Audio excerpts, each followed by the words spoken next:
নমস্কার বন্ধুরা, SB academic সেন্টারের প্রত্যেকটা ছাত্রছাত্রীকে স্বাগত। দেখতে পাচ্ছ আজকে আমি উচ্চ মাধ্যমিকের সোশিওলজি কোশ্চেন পেপার নিয়ে আলোচনা করছি। 2026 সালের সোশিওলজি কোশ্চেন পেপার। তো দেখো, প্রশ্নপত্র খুবই সুন্দর হয়েছে, অসাধারণ প্রশ্নপত্র হয়েছে। তোমাদের প্রশ্নপত্রগুলো কিন্তু আমি তুলে ধরছি, ঠিক আছে? দেখে নাও তোমরা প্রশ্নগুলো। দেখো, 5 দুগুণে 10 নম্বর বিভাগ ক। দারিদ্র বলতে কী বোঝো? এক সেকেন্ড। দারিদ্র বলতে কী বোঝো? জনসংখ্যা বিস্ফোরণের যে কোনো দুটি কারণ উল্লেখ করো। দেখো, প্রশ্নগুলো দেখে নাও, ঠিক আছে? রিলস ব্লকও দিয়েছে, প্রশ্নগুলো দেখে নাও, অসাধারণ প্রশ্ন হয়েছে।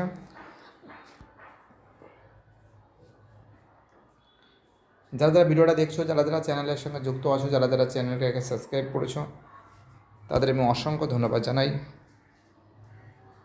দেখো, বিভাগ খ থেকে দেখো 3-12 নম্বর আছে, যে কোনো 4টি প্রশ্নের উত্তর দিতে হবে।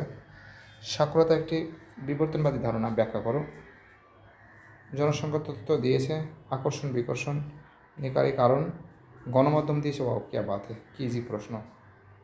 পরিবেশ আন্দোলনের ক্ষেত্রে সুস্থায়ী বিকাশ, ঠিক আছে? দেখতে পাচ্ছ, প্রশ্নগুলো দেখে নাও। ভারতবর্ষের বেকারত্বের কারণগুলি লেখো। কেবলমাত্র নারীরাই লিঙ্গভিত্তিক হিংস্রতার শিকার, ব্যাখ্যা করো। বিভাগ গ দেখানো 318 নম্বর প্রশ্ন, অতিরিক্ত জনসংখ্যার সংজ্ঞা দাও, দিয়েছে। ভারতের লিঙ্গভিত্তিক হিংস্রতার বিভিন্ন প্রকারভেদ আলোচনা করো।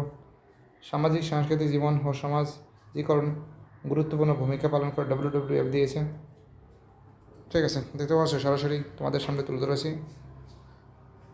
এবার দেখো, তোমাদের পরের যে প্রশ্ন আছে, ভারতের দারিদ্র্যের কারণগুলি বিশ্লেষণ করো। আমাদের দৈনন্দিন জীবনের সামাজিক মাধ্যমে যে সমাজ প্রভাবগুলি ফেলে তা আলোচনা করো। সামাজিক আন্দোলনের সংজ্ঞা দাও। ভারতবর্ষের নারী আন্দোলনের কারণসমূহ লেখো।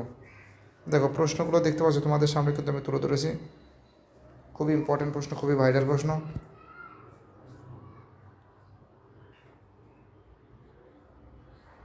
ওকে, বাই, টাটা, সবাই ভালো থাকবে।